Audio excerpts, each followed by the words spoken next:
Hey there, future veterans and all the other viewers. Me and Akikita here are going to attempt to show you how to successfully pass your veterans test. Hello there.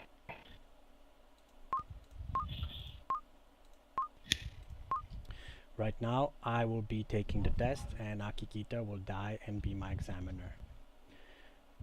I'm going to die down the bottom here to stay out of the way of any enemies that Zika wants to kill, so he doesn't accidentally rev me in the middle of his test. Generally, you don't res the person giving the test until the end. So I'll die down the bottom out of the way, Yes, and because then Zika could continue. if you revive the person who is taking the test, they can only see their dead body, and that will, well, make you redo the tests because they need to be able to see you while you're doing your test. Okay, so this is one of the rooms where I always take damage because of the fire and the oilers. But I use a glacius, which is very good for the oilers because it extinguishes their fire, so they just become like normal jelly. Yep. With other swords as well. Other swords can be useful here, like others such as the brandish line. However, they don't extinguish the fire of the oilers. For example, a combustor or a voltage. They're both just as useful, but they can't freeze or get rid of the fire. So Glacius is ideal here, but you can be safe with either of the combustor type swords or the Divine Avenger. Yes, or of course the voltage. Uh, Yep. the voltage also has the crowd control, just like the Glacius does, where Combustor doesn't have the crowd control, but Combustor's ability to slide enemies across the room gives it the ability to hit 5 times on its charge, where Glacius and Voltage usually hit like 3 times. Sometimes it's more, but usually they hit like 3 times. Ah, this room. This is a lovely room. In this room, if you're This is a lucky fun enough room. to kill the Trojan right there, then you have no trouble at all. Some people wait here in front of the gate, but no, that's not acceptable for the test, or that's just not a good way to do this room because it takes long, and well, it's actually not good to waste your time, and you can learn a lot from doing these rooms. You can use that knowledge in shadow layers. Yeah. You can't get out of rooms there. Well, usually they're mostly ambush style levels. So With Zika, he's using a variety of guns. When I'm in here, if you try to wander around the room and you do find yourself being backed into a corner and you can see this happening, a good trick that I use is use the Polaris. Even though normally we don't use Polaris against Trojans in this room, it can be quite valuable and quite handy. I know myself a few times when I've gone full gunner that the Polaris has worked kind of well in this room. yes, Polaris can always get you out of trouble. It can knock back Trojans, which can be quite useful in any situation. Okay, so not all of you will have guns and swords here in this room, and this room is not very easy if you're low on equipment and if you're like bombs only or something.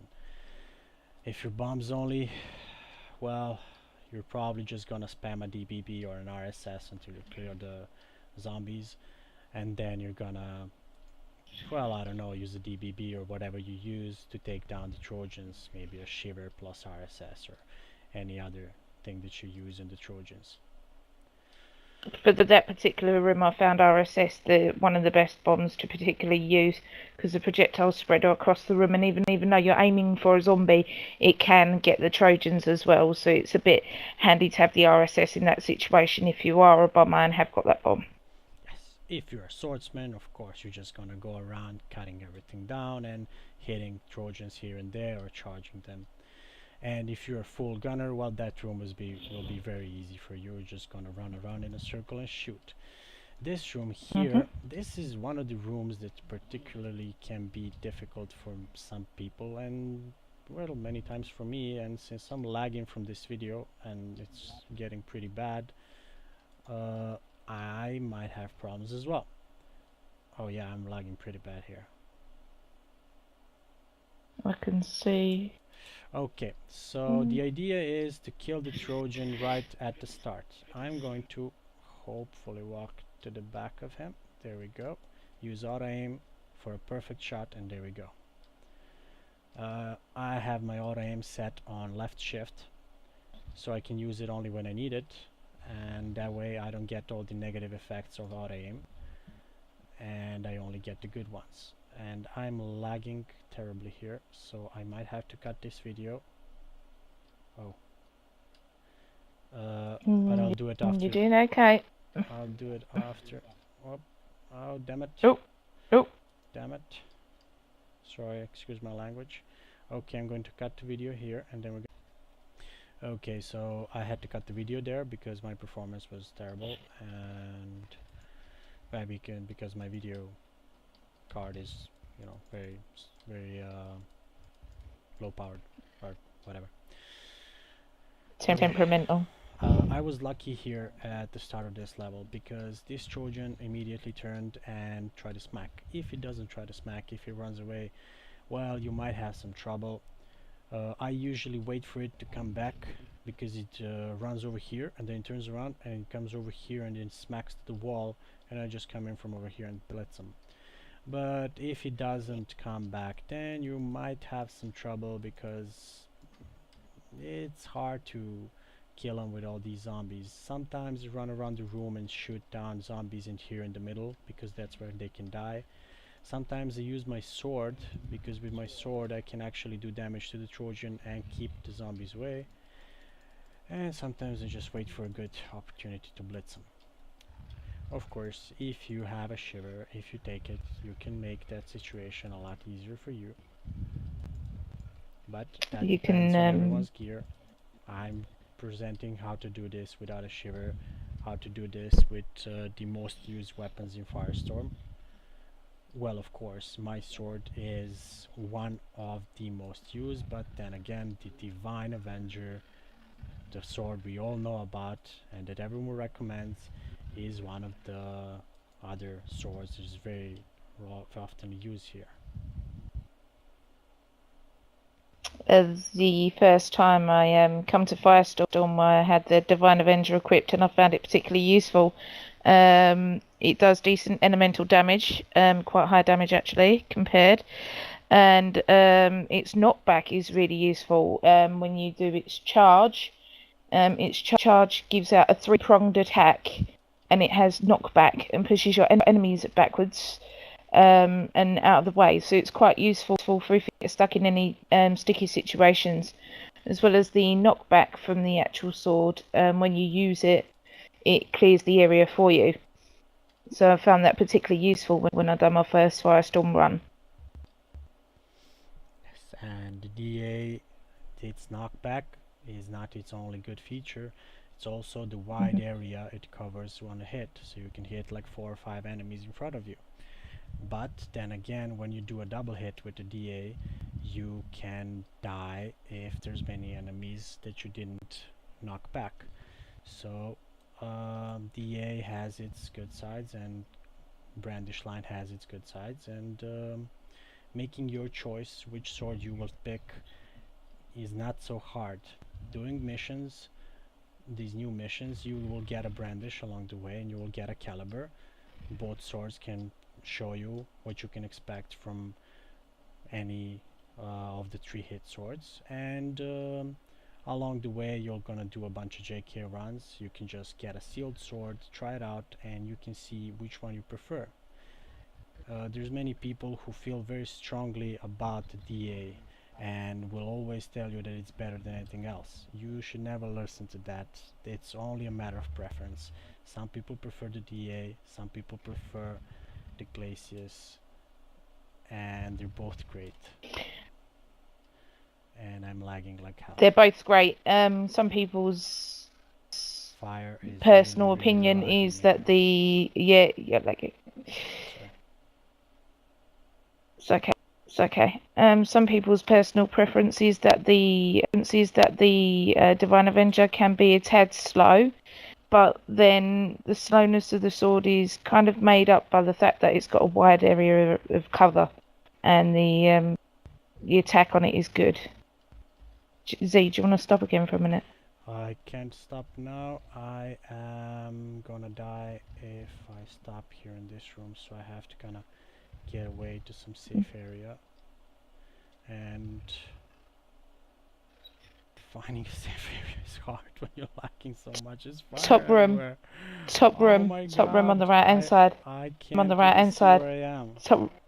Top room right hand side. Top room right up. Okay, Up. Just a sec. I'm gonna go here.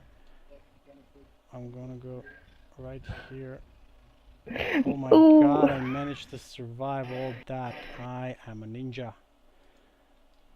Thank god for all those laggy games that I had. Okay, so gotta kill the video again. Okay, turn fraps on again. I didn't kill the game, so yeah, it's only fraps that's lagging me. I don't have to kill the game, which is good. Now that I have low health, I will have to heal, and I'm going to do so by killing the zombies in the middle. Now that I mentioned healing, I'm going to mention something very important. Many people like to impress their examiner, and they will not heal. Now, this is not a rare occasion. You should heal.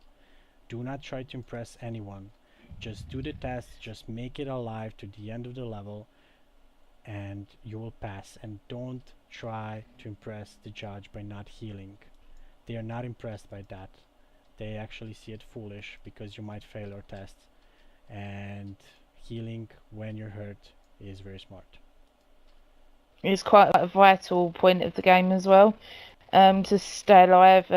Sometimes death, you just can't help it. But if you can help it by taking a pill, it's great for teamwork, because then you're not putting so much pressure on your teammates by not taking a pill. I know with the testing, it's different. You haven't got any teammates, but still, it's not a good idea to do. If you've got a pill, you can use it. It'll be most advantage to you. And oh, look, you've got a pill drop, Zika. Did I? Oh, I didn't notice it. Thank you.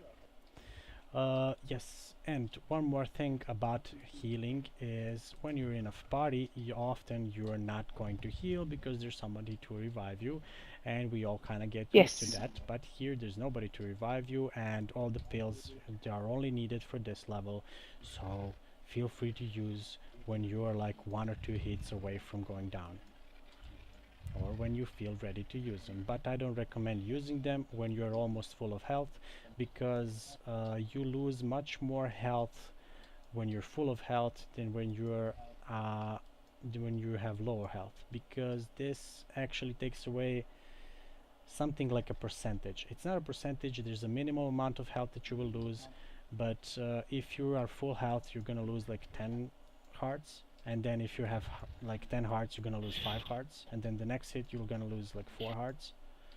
So that's why it's better to actually heal where you're, you know, like half a health or less than half a health, but not when you're almost full. That's why. That's why when you have a quite high vita equipped, if you've got full hearts, that's why you can instantly lose half your health, because you've got so much health that the percentage rate's higher.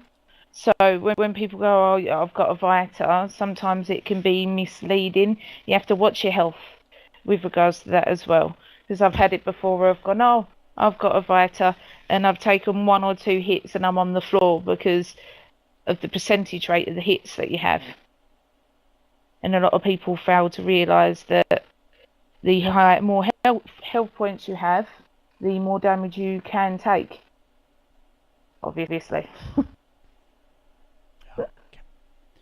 I'm going to kill the video before this room so I don't lag, and I'll be right back.